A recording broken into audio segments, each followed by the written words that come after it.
Dialah Ustadz Wantono, seorang guru ngaji yang berasal dari Jantirejo, Cawas, Klaten, yang telah mengabdikan dirinya dalam memberikan pendidikan agama kepada generasi muda. Sebagai seorang guru ngaji dan mengurus TPA Al-Islah di Jantirejo, Cawas, Ustadz Wantono pernah merantau di ibu kota. Namun beliau kembali dan membangun dunia pendidikan agama di daerahnya. Dengan penuh dedikasi, beliau aktif mengajarkan Al-Quran kepada para santri, membimbing mereka dalam memahami dan mengamalkan ajaran suci Islam. Namun kebaikan Ustadz Wantono tidak berhenti di situ. Beliau juga seorang blogger yang menggunakan platform tersebut sebagai sarana untuk menyebarkan pesan-pesan dakwah dan kebaikan kepada masyarakat luas. Melalui tulisan-tulisannya, beliau menginspirasi dan memberikan pemahaman yang lebih dalam tentang ajaran Islam kepada para pembaca. Kerjaan sebagai blogger tidak hanya menjadi sumber penghasilan, tapi juga menjadi alat yang efektif dalam mendukung banyak kegiatan dakwahnya. Saat ini, TPA-nya telah berkembang pesat dengan memiliki 4 kampus di sekitar daerah Cawas, menyediakan tempat yang nyaman bagi para santri untuk belajar dan berkembang. Inilah kisah Ustadz Wantono, seorang guru ngaji berasal dari Cawas, Klaten. Nama saya itu Wantono, anak dari almarhum Pak Pardi Hadi Prayitno. Saya lahir di Sragen, tepatnya di Gemolong Sragen.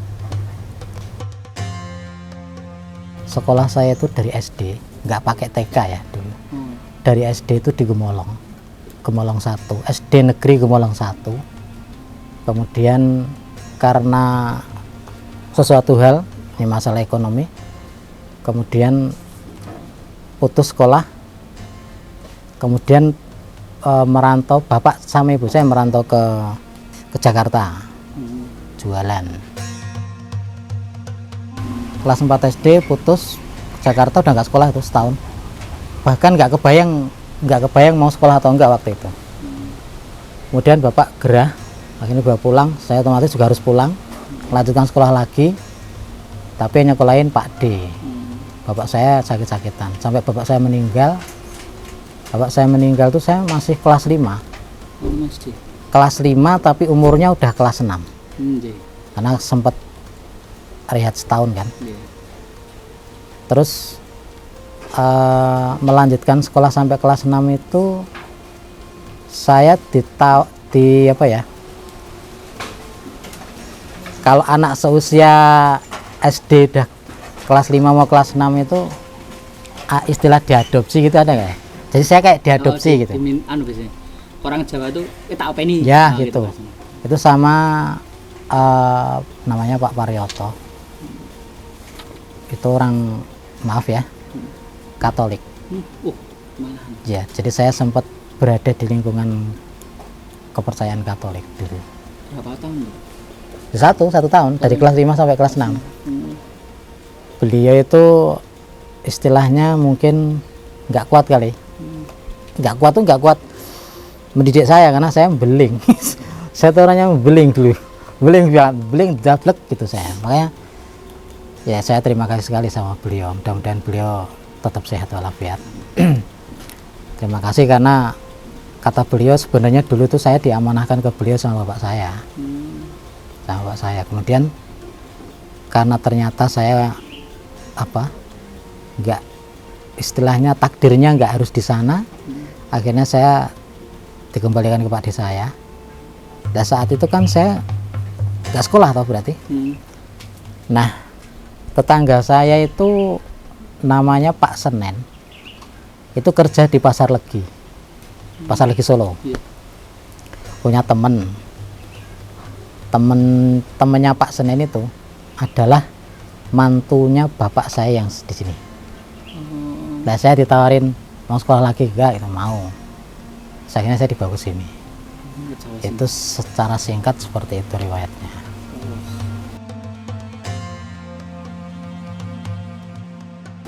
Pak Paryoto itu orang baik karena beliau nek bahasa kitanya itu ya ustadz.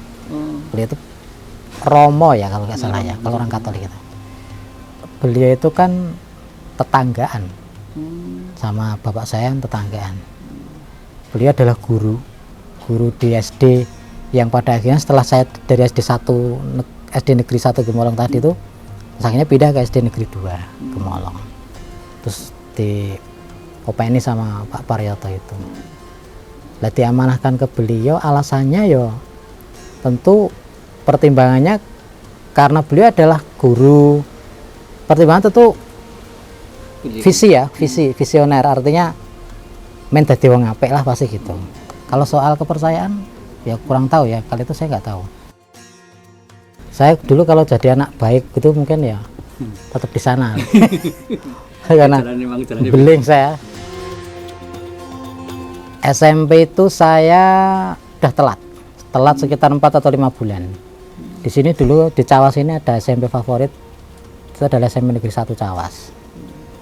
Karena saya nilainya agak bagus waktu itu. Mestinya kalau zaman saya dulu masuk kan pakai NEM ya. Harusnya saya keterima.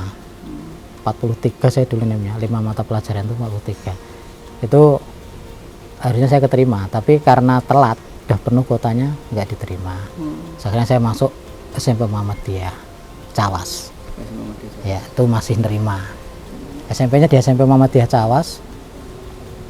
Ya alhamdulillah. Kalau nggak salah bayar SPP itu cuma nggak bayar deh malah. Karena 1 semester kalau nggak salah. 1 semester karena ini.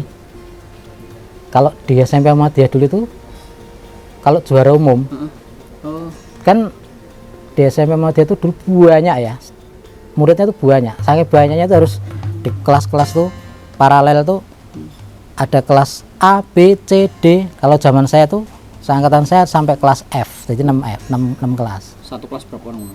Satu kelas tuh 48 dulu, lebih dari 40 lah. Karena saya juara umum, kalau tak sombong sidik gitu.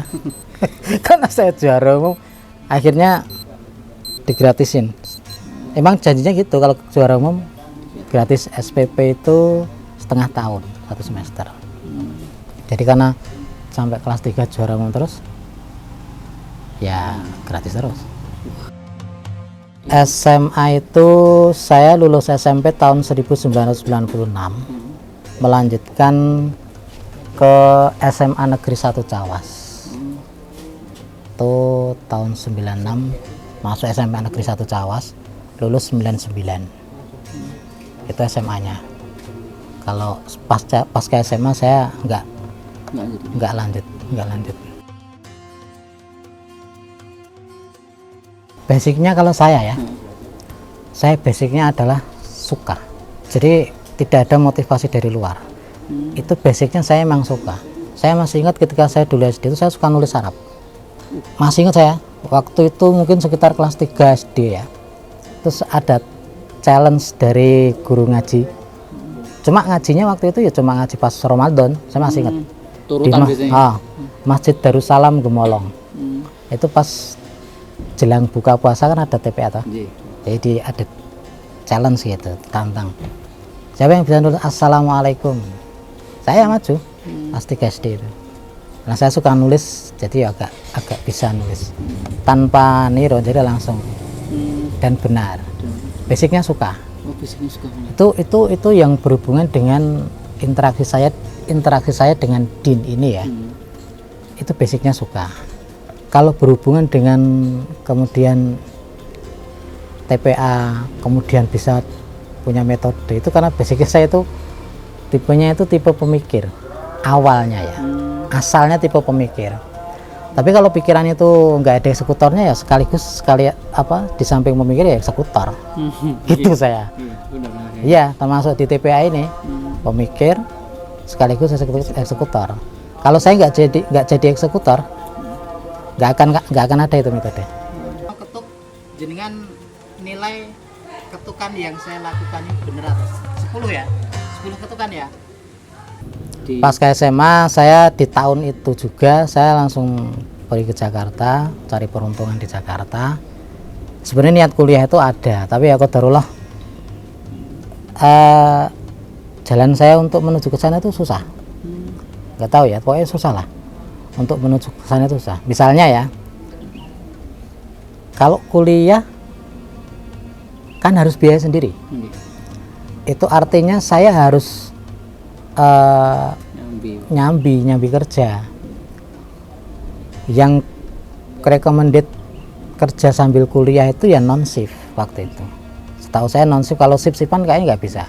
Harus non shift. Jadi apa? Masuk pagi, pulang sore, pulang kerja kuliah gitu toh. Lah itu kok saya nyari yang sebut kerjaannya begitu tuh nggak bisa. Staff atau apa gitu tuh nggak bisa. Ya mungkin karena cuma lulusan SMA ya. Akhirnya nggak bisa. Akhirnya nggak kuliah. Dari tahun 99 itu pulang dari sana tahun 2005. Itu pekerjaan apa? Di PT, di pabrik. Terakhir di Susu Bendera, di Sunflag, Pasar Bu. Ya. Balik ke kampung itu karena bapak saya di sini udah sepuh, ibu juga udah sepuh. Sementara ini bapak angkat ya, anaknya bapak sendiri itu dua udah nggak ada di rumah semua, nggak bisa kalau harus nyambi ngerawat. Maksudnya nemenin dia karena masih sehat-sehat semua. Cuma kan apa namanya, ngunduri sepuh gitu, ngunduri harus ada pendamping untuk apa, melayani beliau. Akhirnya saya pulang. Kalau soal TPA itu berarti tidak bisa lepas dari yang namanya passion ngajar kan, ngajar. Kalau itu sejak di Bekasi dulu, itu saya sudah biasa sama anak-anak itu Bekasi sana, apa ya istilahnya kayak les gitu ya, umum materi. Free tapi ya free. Mana free? Iya free, karena saya nggak tahu ya, saya tuh kalau hubungannya dengan ilmu-ilmu kayak gini tuh apa ya, mau mengkonversi dengan uang itu nggak tahu kok nggak bisa gitu saya itu. Jadi akhirnya cuma free. Jadi kalau pas hari apa gitu, cuma saya basicnya matematika dulu. Jadi saya suka matematika, yang saya ajarkan ya matematika. Saya tahun 2006 ya, 2006 pulang itu mendirikan TPA itu 2013. Jadi kira-kira ya 5 tahunan ya, 5 tahun setelah pulang dari Jakarta baru mendirikan TPA. Karena saya udah punya anak istri kan, saya jualan keliling snack. Sampai akhirnya mendirikan TPA, alasannya kenapa waktu itu? Alasannya karena saya ini tadi di awal saya udah pernah matur bahwa basic dari interaksi saya dengan agamanya adalah suka. Iya. Jadi karena saya suka dan saya termasuk ya boleh dibilang aktivis gitu ya, aktivis masjid, karena saya suka ke masjid. Namanya jiwa muda, visioner ya kan. Jadi ngelihat lingkungan saya ini pasif, ya tergerak hati saya untuk bikin, ibarat pabrik itu bikin produk unggulan lah gitu. Alasannya itu bikin produk unggulan. Untuk apa? Untuk memperkenalkan ini Jantirejo ini. Ini kan Jantirejo ya. Untuk memperkenalkan Jantirejo di dunia luar. Kenapa? Waktu saya masih dagang keliling, ketika jagongan atau ngobrol sama orang-orang, dari mana mas itu saya selalu bilang dari Jantirejo. Padahal masih dekat ke sini. Dari Jantirejo itu nggak tahu Jantirejo itu. Itu kan saya kayak, oh ya, tersinggung. Bahasanya tersinggung. Saya ingin orang itu tahu bahwa ini ada namanya Jantirejo. Maka setiap ada kata-kata islah, al-islah harus ada Jantirejonya. Saya dulu gitu. Saya nyebut al-islah harus ada Jantirejo. Al-islah Jantirejo. TP al-islah Jantirejo. Nah itu sudah sempat booming kalau dulu, sempat booming karena dulu ngijeni ya dulu. Oh satu-satunya. Bukan satu-satunya tapi untuk hal-hal tertentu itu ngijeni. Hal-hal tertentu misalnya kedisiplinan, terus apa namanya, keseriusan dalam ngajar, itu tuh bisa dibilang termasuk sedikit dari yang sedikit. Bukunya Tutup Iqra itu berangkat dari masalah yang terjadi di lapangan. Ya tadi saya sempat bilang saya ini tipenya pemikir. Jadi kalau ada sesuatu itu mesti saya selalu tertantang untuk cari solusinya. Selalu tertantang untuk cari solusinya. Contoh ya, contoh. Kalau baca Quran panjang 2 harokat itu rata-rata kelebihan harokatnya lebih dari 2. Bisa 3, bisa 4. Ya, lebih dari 2. Kenapa ya? Oh, ternyata bacanya masih sambil mikir. Maka 2 harokat itu ketahan sampai 3. Tapi ternyata ya ada yang panjang dibaca pendek. Loh, nek panjang dibaca pendek ini kenapa ya? Dikasih tahu bahwa itu salah aja dia enggak tahu kalau itu salah. Enggak tahu, Mas. Enggak tahu, makanya iki kenapa ya? Akhirnya ketemu waktu itu tahapan-tahapannya sampai akhirnya ketemu metode ini adalah di ayun. Jadi kalau 2 harokat di ayun, nah itu udah familiar kalau di ayun ya. Iya, Misalnya ayun. ya tubu itu kan nggak di ayun. Itu kalau di ayun jadinya ya tubu seperti itu. Itu sangat minim terjadi kesalahan. Kelebihan harokat sangat minim. Tapi akhirnya anak itu bacanya setiap 2 harokat mesti di ayun. Jadinya didengerin tuh jelek banget. Jelek banget kalau orang tahu maqamat Quran tuh dengerin tuh jelek banget. Jadi misalnya apa ya? Subhanalladzi asra bi'abdihi lailam minal masjidil harami ila dan seterusnya itu. Subhanalladzi asra dan seterusnya itu kan jadinya nggak enak didengar. Nah, saya punya teman di Bogor bagus ngajinya, ngajari anaknya ya di ayun. Itu sudah saya tinggal. Metode itu sudah saya tinggal. Saya pakai metode ini, mau di ayun, mau datar, insya Allah nggak bakal kelebihan. Itu sebelum corona ya, 2008. sekitar 2017, 2016. Itu Jadi langsung ngerancang atau pelan-pelan dulu? langsung rancang, cuma belum dibukukan. Karena sebenarnya ini metode simpel sekali. Kalau jenengan nanti tahu, tak kasih tahu itu, oh kok simpel banget ya, pasti gitu. Simpel, dan ini metode saya ambil dari Quran, dari karakter bacaan yang benar di Quran, saya bikin metode, gitu. Makanya saya ajukan ke Bapak dokter dari Ibnu Abbas itu, beliau nggak ngoreksi metode. Cuma saya ditanya gurumu sopo, ya gurune kalau yang intensif saya belum pernah berguru secara intensif. Akhirnya saya di ini, nanti kalau antum nggak punya guru, nanti ditanya nanti ini orang nggak banyak percaya. Akhirnya saya diarahkan untuk ngambil sanad ke Ustadz Darus dari Ibnu Abbas. Saya sampai hari ini masih proses. Proses gitu. Pengambilan sanad itu hanya masih proses. Biar ada, Iya. Biar ada sanadnya gitu. Iya. Gitu. Ya, keunggulannya. Pertama apa tuh namanya? Target market ya, itu semua kalangan. Pertama itu keunggulannya. Yang kedua, keunggulan itu adalah ini seperti program akselerasi. Jadi percepatan. Dan ini bukan hanya semata-mata gur isa-isaan moco loh, ini benar-benar dia bisa membaca. Nek di sini nanti dia dikatakan bisa membaca itu standarnya sudah standar pondok. Jadi dia tahu hukum nun sukun, tahu hukum mim sukun, bagaimana cara membaca nun sukun ketemu huruf-huruf hijaiyah, berapa harokatnya itu tahu. Gitu. Jadi sampai sedetail itu.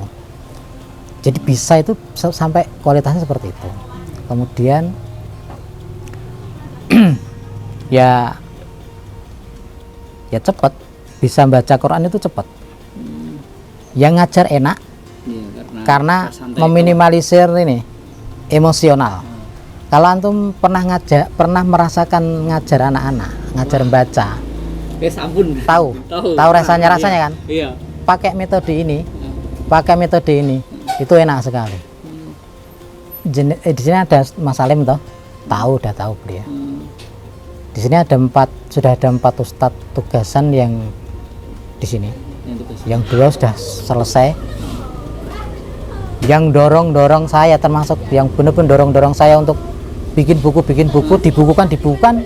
Sekarang ada di DS. Terus ada namanya Rama. Baru tahun kemarin masuk. Tahun ini masuk. Rama Bagus Saputra namanya. Itu dorong saya untuk bikin buku karena metodenya dia tahu rasanya. Ya praktis itu 2013. Berapa tahun berarti? 2004. Hampir 11 tahun ya. 11 tahun. Kalau futur sampai batas seperti itu, malas ngajar itu enggak. Tapi kok kendala terberat? Kalau misalnya mau dikatakan futur, itu soal ini donatur. Soal donatur sampai berat. Ini gimana ya? Wayai bayar asatidah, dananya enggak ada. Kayak gitu. Piye? Pokoknya maaf, ini berarti pendidikan ini free untuk anak-anak? Enggak. Bayar lah. Oh, tetap berbayar lah. Tapi enggak memberatkan pastinya. Enggak. Di sini 25.000 sebulan. Oh, murah berarti. 25.000 sebulan. Saya tuh punya metode enggak cuma baca Quran, Mas. Metode membaca Quran. Terus metode ngajar. Ngajar bukan ngajar baca, bukan. Kalau ngajar baca islah itu. Metode ini menyampaikan hukum nun sukun, mim sukun hanya dalam satu pertemuan 1 jam. Langsung bisa dites terus apalah. Sampai detail berapa harokat diketuknya, hafal. Ngajar sifatul huruf hanya 1 pertemuan, tapi sifat yang berlawanan, sifat yang populer itu hanya 1 pertemuan. Itu udah saya buktikan juga. Saya pernah ngajar di ceritanya teman saya nggak percaya gitu. Teman saya kan punya pondok di Mbayat. Ya, Ustadz Ilham namanya. Orang percaya aku mosok. Ya wis siap santri mah ada berapa? Ada 37 kalau nggak salah. Saya ke sana. Saya buktikan. 1 pertemuan. Langsung saya tesnya ini. Bagiin kertas, saya ngasih pertanyaan langsung jawab, ditulis tuh. Dan bisa serat enggak nek semua enggak, cuma ada berapa orang ya, 3 atau berapa itu yang dapat 100 benar semua, padahal mereka benar-benar dari nol. Benar semua. Jadi huruf hamzah misalnya, hamzah sifatnya adalah jar, syiddah, kemudian istifal, isti'la, dan ismat. Itu tahu semua seperti itu, padahal ada 28. Itu kalau di total jawabannya ada 114, benar semua. Itu dalam waktu 1 pertemuan. Itu teman saya guyung-guyung karena ternyata ya setenan.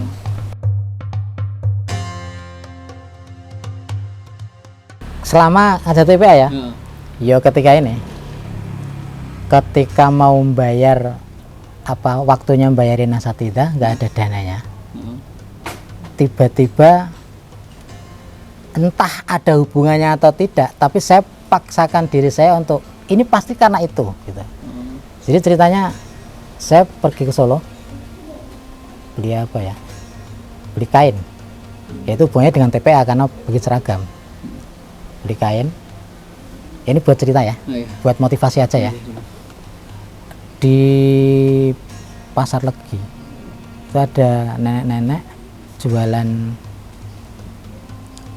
keripik belut dari Boyolali ke Pasar Gede, bukan Pasar Legi, Pasar Gede. Ngobrol-ngobrol, jadi mau sampai ke Pasar Gede itu udah ngeluarin duit 17.000 atau berapa, 27 gitu. Nah, sampai segitunya nyari rezeki. Itu nggak ada yang beli gitu. Akhirnya saya beli berapa, Mbah? Itu 2 kali. Yang pertama 5.000, saya beli 5.000, kasih uang lebih. Nggak usah saya kasih tahu ya lebihannya berapa. Saya kasih uang lebih, memang saya sengaja buat membaca gitu. Itu saat itu saya benar-benar butuh dana untuk bayarin asatidah, ngasih mukafaah. Pas perjalanan pulang belum sampai rumah itu ada waktu itu belum populer WA, SMS di WA. Om, udah saya transfer Om ya. Udah saya transfer ya 15 juta. Saat itu Mas 15 juta. Besar. Itu buat wah rasanya yaitu rasa-rasa kalau selama berinteraksi dengan TPA ya itu. Jadi kemudian saya sampai hari ini pun saya masih pegang prinsip Allah itu akan ngasih apa yang kita butuhkan, bukan yang kita inginkan. Yang kita butuhkan itu 2 kali. Yang kedua malah, yang pertama malah 20 juta. Itu ke tukang tape, mbah-mbah kira-kira 80-an tahun lah di Singosaren Solo. Ada yang jualan tape di trotoar di emperan Singosaren tuh. Saya beli. Belum sampai rumah. Masih di perjalanan pulang 20 juta. Orang yang sama. Masya Allah itu luar biasa. Kayaknya ya itu. Kalau misalnya mau lagi ya mau wisuda. Pokoknya waktu itu bener-bener diujo lah bahasanya wong Jawa. Mau wisuda TPA, berdana, ngajukan ke beliau, ke donatur. Butuhnya tuh lumayan banyak, 40.500.000. Kelas TPA Mas, butuh dana 40.500.000 untuk wisuda. Untuk pembelian sound system, biar nggak nyewa terus. Sound system dan yang lain-lain untuk hadiah dan lain-lain. Terus saya bilang di proposal itu, yang ini bisa dicoret, ini bisa dicoret. Akhirnya yang bisa dicoret dicoret sama bosnya itu. Tinggal 32.500.000. Langsung masih transfer. Des. Senilai itu 32.500. Oke. Sekarang punya sound. Untuk sendiri. Sound punya, proyektor punya, screen proyektor punya.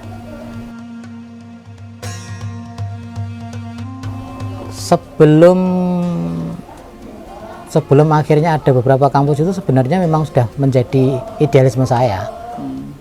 Inginnya itu TPA itu nggak terkonsentrasi di satu tempat. Memang seperti itu dulu niatnya. Tapi nggak tahu caranya gimana, karena sudah terlanjur terkonsentrasi di satu tempat. Mau mecah itu bingung. Dulu ada hampir 300 orang ya. Di sini? Iya, di satu tempat. Jadi hampir 300. Itu karena dulu waktu itu saya ngijeni ya, belum banyak TPA, sekarang banyak banget TPA. Itu bingung mau mecah. Akhirnya ada corona kan? Iya.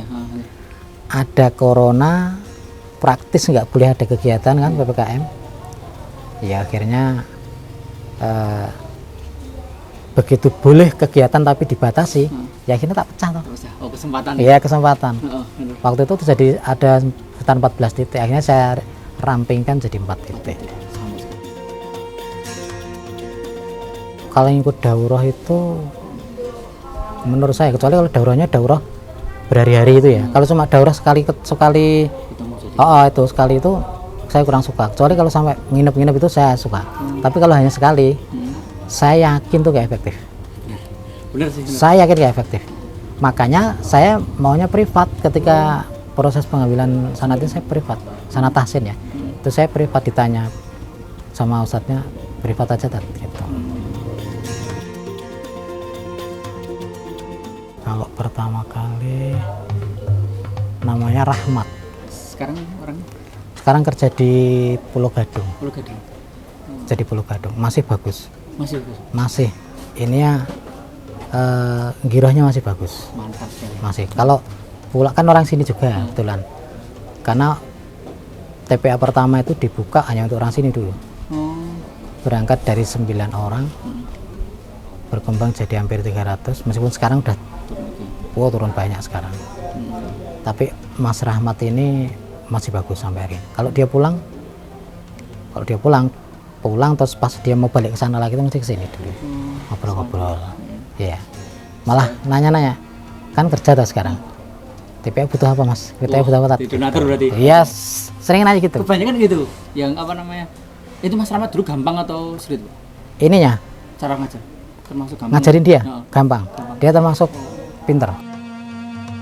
Faktor yang membuat dia ada dalam ingatan itu ya karena dia itu orangnya pendiam, Jadi keunikan yang dengan keunikan itu membuat saya selalu ingat ya, karena dia pendiam, yang pinter, lucunya itu ya out of the box aja lucunya itu. Dan dia ngajar sampai akhirnya dia lulus STM, jadi nggak mungkin lupa saya. Oh, masa sampai STM? Yang di sini sampai SMA. Dari SD? Dari SD sampai SMA. Ini masih ada yang SMA. Kalau ini SMP semua ini. Untuk teman-teman guru ngaji, tipsnya ya, antum jawab, maksudnya antum guru-guru ngaji itu jawab pertanyaan saya. Ngaji itu kalau ada dua opsi, jalur dunia atau jalur akhirat. Kalau antum bantu jawab, itu jalur dunia atau jalur akhirat? Ngaji, ngajar ngaji, jalurnya itu dunia sebenarnya. enggak, maksudnya ngaji kan Quran, pahala itu kan jalur apa itu? Jalur akhirat toh. Fik antara kita semuanya sepakat bahwa mengajar ngaji itu jalurnya jalur akhirat, bukan jalur dunia. Maka jangan sekali-kali berpikir tentang dunia. Saya nggak ngomong asal ngomong, karena saya adalah praktisi. Jadi kalau kita sebagai pengajar, jangan sekali-kali berpikir tentang dunia, karena antum sedang berada di jalur akhirat. Jangan sekali-kali berpikir tentang dunia. Ini kapasitas kita sebagai pengajar. Tapi saya selain sebagai pengajar, di sini kan saya sebagai pengurus yang benar-benar bertanggung jawab terhadap lembaga ini. Saat saya menjadi seorang pengurus, maka dunia mereka itu kita yang mikirkan, dan kita akan berikan semaksimal mungkin, sepantas-pantas mungkin. Jadi jangan sampai terkesan kita mendolimi mereka. Jadi waktu yang mereka gunakan untuk ngajar, tenaga, pikiran, peluang, kesempatan, itu semuanya harus kita hargai.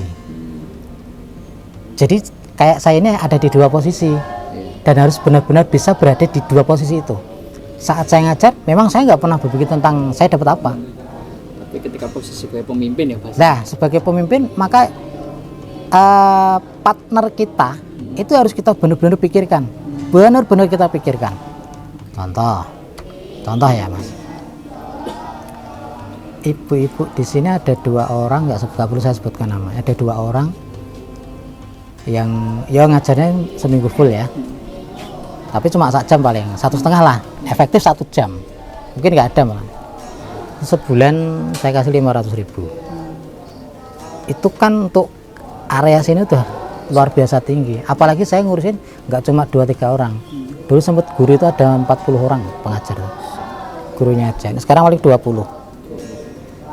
Ada yang 300.000, ada yang 400.000. Terus ya sering kita kasih reward dan sebagainya.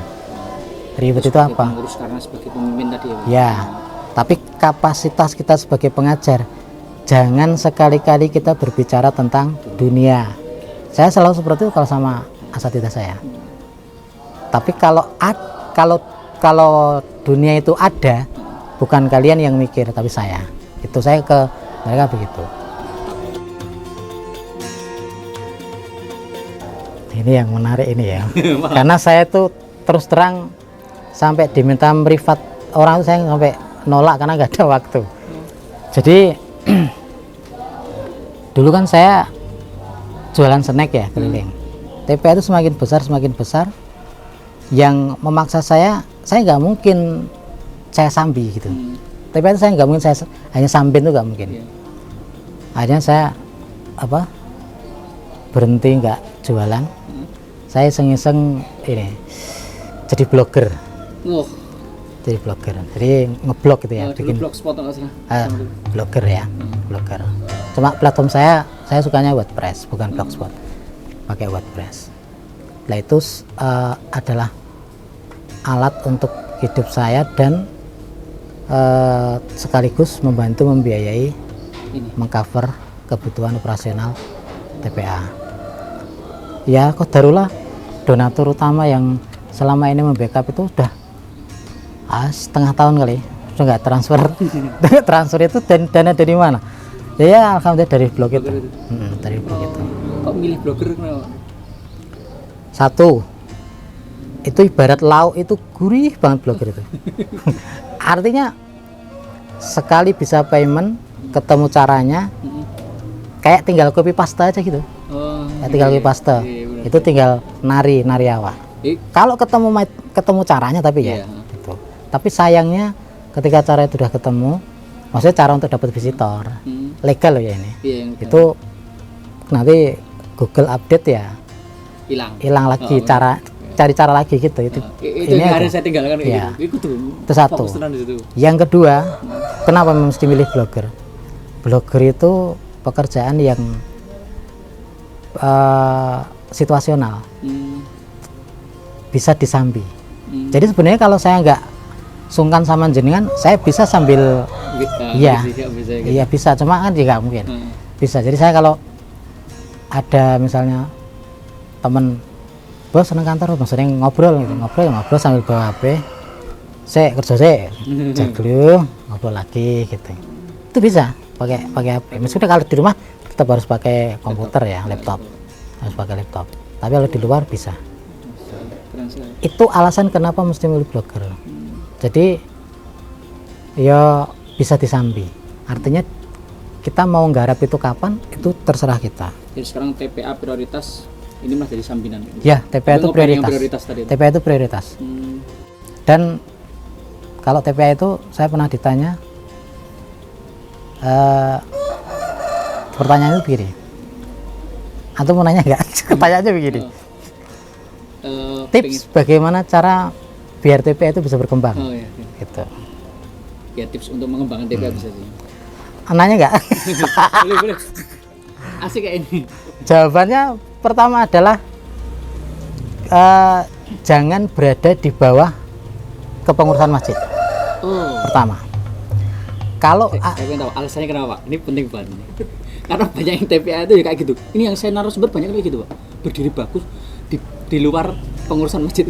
Oh ya memang pasti gitu. Iya benar. Saya nggak bicara atas dasar ilmu itu bicara atas dasar empiris, faktor empiris. Jadi pengalaman. Jangan berada di bawah kepengurusan masjid. Kalau pengen berkembang. Tadi tanya ya, alasannya kenapa? Kalau antum mengurusi TPA berada di bawah lembaga masjid, maka antum yang komitmen dengan TPA, komitmen dengan ngajar, antum nggak akan bisa bergerak leluasa. Kenapa? Karena setiap antum mau mengimplementasikan ide, mesti harus izin dulu sama yang lain. Contoh, ini TPA sebenarnya punya dana, tak taruhlah misalnya 10 juta misalnya, mau saya pakai buat outbound gratis gitu misalnya. Nggak mungkin antum bisa ambil keputusan seperti itu, pasti harus ngobrol dulu toh. Dulu. Ya. Nah saya nggak, itu yang pertama ya. Jangan masjid. Yang kedua, kalau antum memang benar-benar komitmen di jalan ini, kemudian antum memang pokoknya tenanan gitu ya, punya komitmen, baiknya antum tuh yang jadi ketua, pemimpinnya. Kalau antum masih jadi di pemimpinnya, kalau pemimpinmu nggak kayak antum, nggak bisa ngimbangi, ya nggak jadi. Ya, kayak saya misalnya nih, saya ini founder, owner juga, jadi saya boros kalau untuk masalah dana. Memang saya dulu ketika awal-awal mau bikin TPA itu syarat pertama harus ada dana. Dulu pernah ada di grup WhatsApp itu, saya sampai akhirnya dikeluarin saya karena ada teman yang dia riset dari TPA ke TPA gitu, riset wawancara kayak antum ini, wawancara gitu, terus dicatat. Jadi TPA yang bagus begini itu detailnya saya lihat dana itu nggak ada. Nggak ada dana itu nggak mungkin. Mau dimanapun ya namanya lembaga sosial pasti ada dananya. Itu menurut saya itu paling utama. Makanya saya bilang nomor pertama dan paling utama dana. Saya bilang gitu. Itu dibantah sama dia. Terus dia jawabannya alasannya karena sudah riset kemana-mana. Lah antum riset toh, lah saya praktisi kok, saya bilang gitu. Antum cuma riset toh, lah saya praktisi. Akhirnya dikeluarin dari grup. Lah misalnya ya, ini ada 4 kampus nih. Saya pengen lihat kampus 2, saya harus buat duit. Buat duit sebanyak santri yang dari situ ada 30 misalnya, minimal 150.000 minimal, tapi biasanya ya 200.000. Sana ngapain? Ya iseng-iseng sama anak, gak usah pelajaran, iseng-iseng gojekan sama anak-anak, kemudian kasih challenge. Ya tujuannya apa dulu challenge-nya? Kalau tujuannya mental, nggak usah neko-neko pertanyaannya, karena tujuannya mental. Iya. Maka saya ketika ngajari anak supaya mentalnya bagus, saya pertanyaan itu nggak sulit, bahkan nggak kasih pertanyaan dulu, saya Sampai nanya. maju, paling Iya, gitu. saya berani maju. Itu tok. Gini, nggak ada yang berani toh. Saya berani maju. Nggak ada yang berani. Kalau nggak ada yang berani, berarti pulangnya nanti tak undurkan 1 jam. Akhirnya maju 1. Ini cilik dewe. Maju. Pertanyaan cuma simpel. Namanya siapa? Mas Dava. Oke, kasih 20.000. Kenapa 20.000? Kenapa nggak 5.000? Ya karena dia Berani. paling berani di antara teman yang lain. Yang lain kalau berani pasti ngikut-ngikut karena uang pasti. Oh, bener. Ya udah, ada lagi yang mau berani, yang mau maju, tapi udah gak ada duit loh, udah gak ada duit, langsung nggak dikasih hadiah loh. Alah, ora kasih hadiah ya wes. Yang mau maju siapa? Ada lagi gak? Ya wes lah, apa maju. Jadi dia yang maju bukan karena duit. Ya wis lah, itu. Kasih pertanyaan lagi misalnya, kamu punya adik nggak? Enggak. Kakak punya. Namanya siapa? Mbak ini. Ya kasih duit. Jarene ora ono duit pisan. Ya gitu. Hanya untuk Ya, pada akhirnya nanti kasih semua, cuma beda. beda caranya. Iya. Saya pamit kasih 5.000 semua. Jadi itu diingat sama anak-anak. Jadi anak-anak itu kalau sama yang asatidz, wah ngengkele kayak apa? Begitu saya datang langsung kurut, tapi itu tips. Banyak sih tips Iya, salah duanya itu. di lapangan itu banyak sekali.